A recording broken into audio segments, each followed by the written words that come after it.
নমস্কার বন্ধুরা, শীত তো পড়েই গেছে। আর এই শীত মানেই এরকম নরম তুলতুলে সরু চাকলি পিঠে যদি নলেন গুড় বা ঝোলা গুড়ের মধ্যে চুবিয়ে খাওয়া যায়, দারুণ লাগবে খেতে। তবে এই সরু চাকলি পিঠে করতে কিন্তু চাল ডাল আগে থেকে না ভেজালে তৈরি হবে না।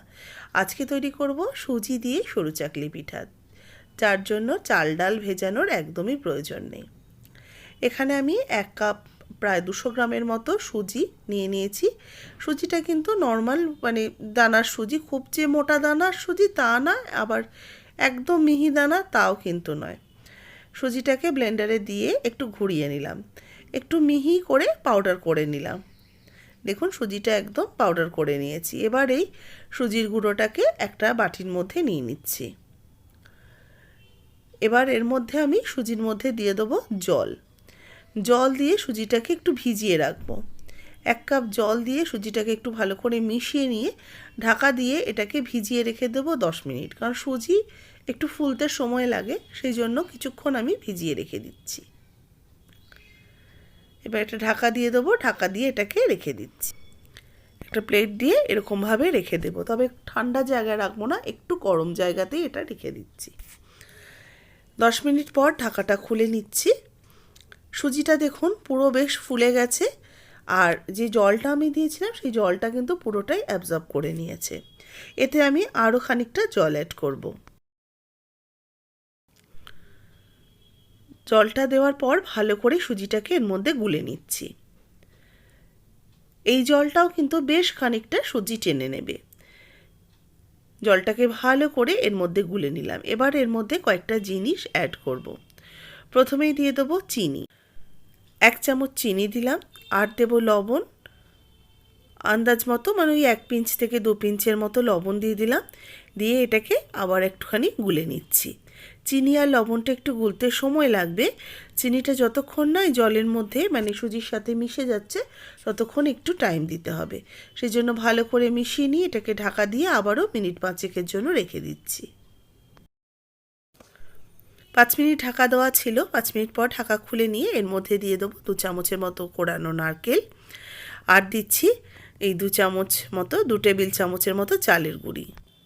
এবার এই নারকেল কোড়ানো আর চালের গুঁড়িটাকে এর সাথে মিশিয়ে নেব। তবে এখানে আমার একটু হয়ে গেছে, আপনাদের সাথে এটা শেয়ার করতে আমার কোনো আপত্তি নেই। আমি নারকেলটা যখন কুড়োনো দিয়েছি, একটু নারকেলের ওই যে পেছনের দিকে যে ব্রাউন অংশটা সেটাও কিন্তু চলে এসছে। তার জন্য কয়েকটা দেখবেন একটু কালো কালো ছিটে ছিটে রয়েছে, সেটা কিন্তু ওই জিনিসটাই। নারকেল আর চালের গুঁড়িটা ভালো করে মিশিয়ে নিয়ে দিয়ে দেবো 1 চামচ ময়দা। এবার এই ময়দাটাকেও এর মধ্যে ভালো করে গুলে নিচ্ছি। ব্যাটারটা কিন্তু একদমই আমার প্রায় রেডি হয়ে গেছে। এবার একটা হাতা দিয়ে দেখুন আমি এর ঘনত্বটা ঠিক বুঝিয়ে দিচ্ছি। ঠিক এরকম ঘনত্ব হবে, খুব বেশি মোটা হবে না, আবার খুব পাতলা হবে না। হাতার গায়ে ঠিক এইভাবে যেন একটা পাতলা প্রলেপ থাকে। ব্যাটারটা তৈরি করা একদম কমপ্লিট হয়ে গেছে। এবার একটা ফ্রাইং প্যান বসিয়ে দিয়েছি। ফ্রাইং প্যানের মধ্যে সামান্য একটু তেল ভালো করে ব্রাশ করে নিয়ে এক্সট্রা যে তেলটা রয়েছে সেটাকে আমি ঢেলে রেখে দেবো একটা ছোটো বাটিতে। এবার একটা টিস্যু দিয়ে ভালো করে এটাকে মুছে নিচ্ছি। এবার আমি 1 হাতা করে এর মধ্যে দিয়ে দেব। আমি দিয়ে এবার এটাকে ভালো করে একটু ঘুরিয়ে নেব, যাতে সুন্দরভাবে চারিদিকে লেগে যায় আর এটা গোল হয়ে ছড়িয়ে যায়। দেখুন ঠিক এইভাবে আমি এটাকে ছড়িয়ে দিলাম। ছড়িয়ে এটাকে হতে দেব। মিনিট 2-3 সময় লাগবে, কারণ ওপরটা যতক্ষণ না শক্ত হচ্ছে ততক্ষণ এটা কিন্তু উল্টানো যাবে না। ওপরটা যখন একটু শক্ত হয়ে আসবে তখন এটাকে আমি উল্টে দিচ্ছি। উল্টে এটাকে এবার একটা আমার তৈরি হয়ে গেছে, একটা নামিয়ে নিলাম। পরেরটাও আমি ঠিক একই রকমভাবে করব। প্যানটাকে একটু রেডি করে নিচ্ছি, অল্প একটুখানি মুছে নিলাম। ওইটার মধ্যে যেটুকু তেল লেগেছিলো তাই দিয়েই কিন্তু মুছে নিলাম। এবার আবারও আমি 1-1.5 হাতা ভালো করে ছড়িয়ে দিচ্ছি।